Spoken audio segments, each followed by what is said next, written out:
Bienvenido a tu clase de Ciencias Naturales del 30 de mayo del 2022. En nuestra clase del día de hoy vamos a trabajar con nuestro libro de Ciencias Naturales de la SEP. Abre tu libro en la página 144.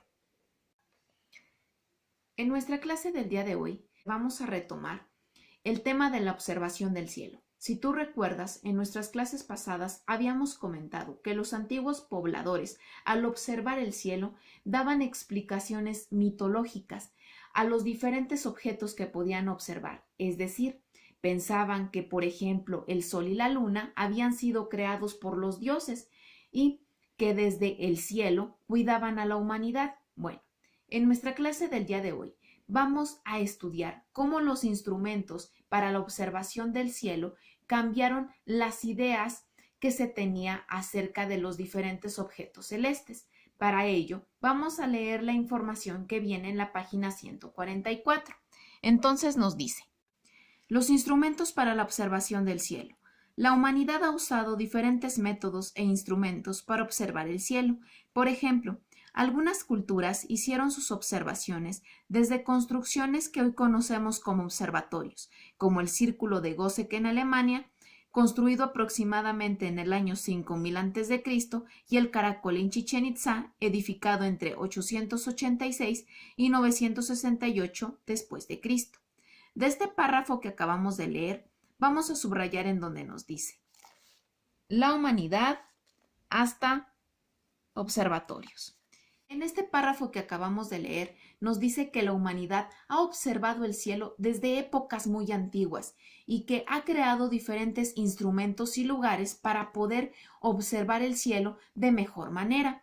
También nos da algunos ejemplos de esos lugares los cuales eran destinados para poder observar el cielo y que hoy se le conocen como observatorios.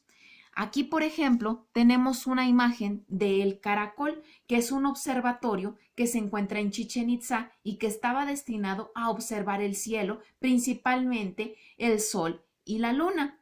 Bueno, ahora vamos a continuar con nuestra lectura leyendo en este párrafo.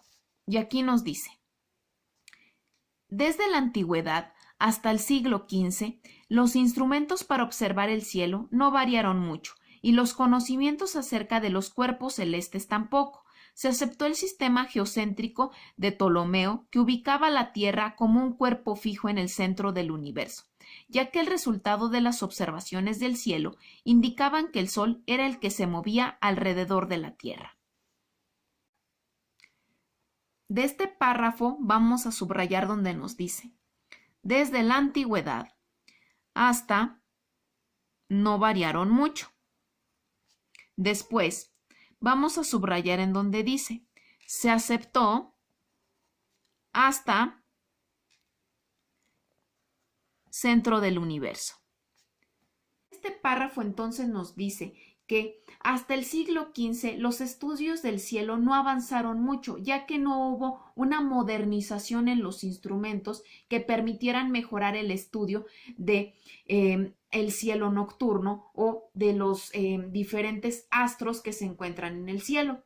Nos dice que en esa época se aceptó el modelo del sistema geocéntrico de Ptolomeo, el cual decía que la Tierra era el centro del sistema solar y que el Sol era el que giraba alrededor de la Tierra, al igual que los demás planetas.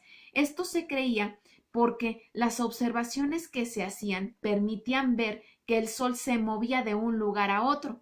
Por ejemplo, en esta imagen que tenemos aquí, tenemos una representación del sistema geocéntrico, y aquí, en el centro, se encuentra el dibujo de la Tierra, y alrededor se encontrarían los demás planetas y el Sol, los cuales, según ese sistema geocéntrico, girarían alrededor de la Tierra. Es decir, como te había mencionado, la Tierra es el centro del sistema solar.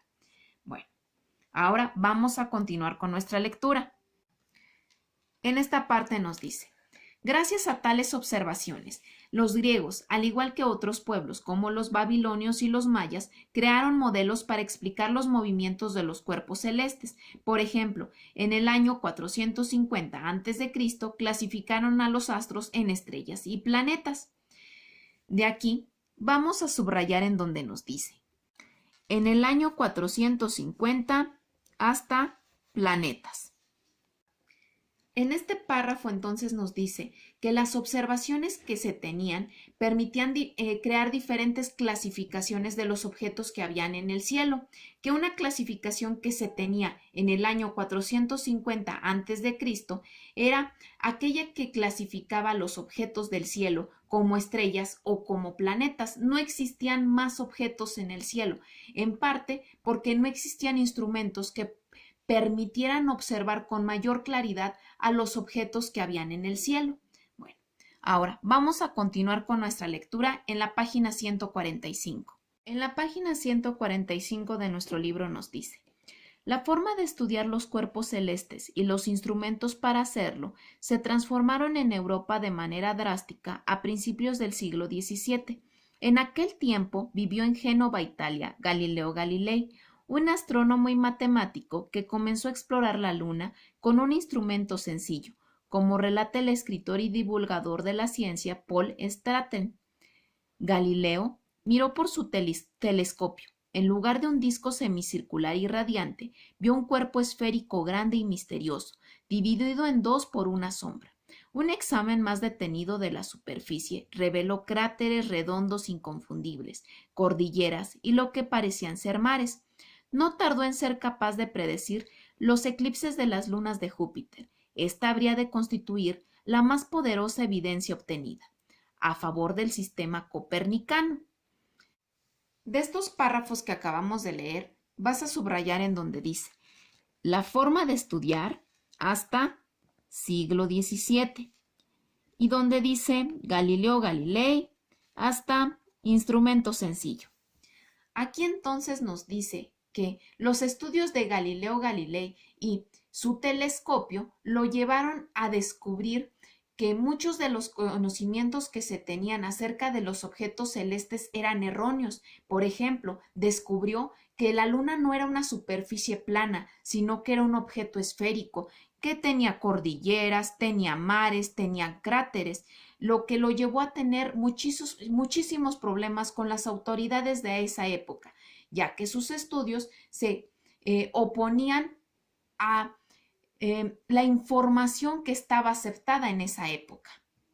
Bueno, vamos a continuar con nuestra lectura. En esta parte nuestro libro nos dice: Galileo descubrió que la Luna era como la Tierra, con montañas, valles y cráteres. No era un cuerpo liso como se creyó durante cientos de años.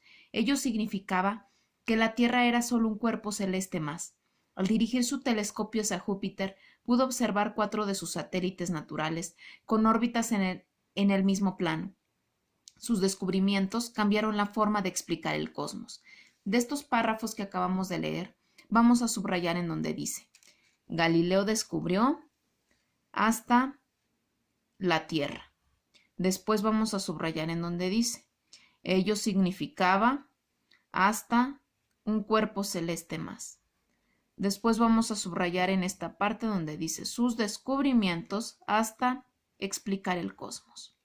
En estos párrafos que acabamos de leer nos explican cómo los descubrimientos de Galileo Galilei renuevan los conocimientos que se tenían acerca del espacio y acerca del sistema solar. Nos explican cómo Galileo se da cuenta que la Tierra se parece a otros objetos que existen en el espacio, que por ejemplo la Luna no era el objeto liso que se creía, sino que era un objeto esférico que tenía cordilleras, valles, cráteres, y era un objeto muy parecido a la Tierra, por lo que se da cuenta que entonces la Tierra es un objeto similar a otros objetos que existen en el espacio.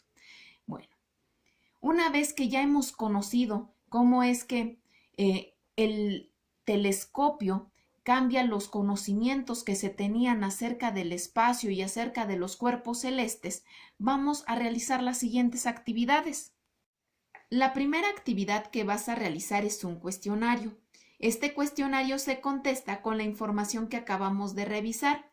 El cuestionario lo tienes que realizar en tu libreta. La pregunta número 1 dice: ¿qué es el sistema geocéntrico de Ptolomeo? La pregunta número 2 dice: cómo estaban clasificados los astros en el año 450 a.C. La número 3 dice: ¿cuál era el instrumento que utilizó Galileo Galilei para explorar la Luna? Y la pregunta número 4 y última dice: ¿cuáles descubrimientos de Galileo Galilei cambiaron la forma de explicar el cosmos? Una vez que hayas terminado de contestar estas preguntas, vas a realizar la siguiente investigación. Como investigación, vas a indagar o averiguar qué es el sistema heliocéntrico de Copérnico, que nos lo mencionaron cuando estuvimos leyendo acerca de las investigaciones de Galileo Galilei. Esta investigación tiene que estar escrita en tu libreta. Una vez que hayas terminado de realizar esta investigación, habrás terminado con tu clase de ciencias naturales de este día. ¿Qué vas a subir a la plataforma como evidencia? A tu plataforma como evidencia vas a subir tu cuestionario contestado y tu investigación acerca del sistema heliocéntrico de Copérnico. Y recuerda tomarle foto a tus evidencias, subirlas a la plataforma y que tengas un muy buen día.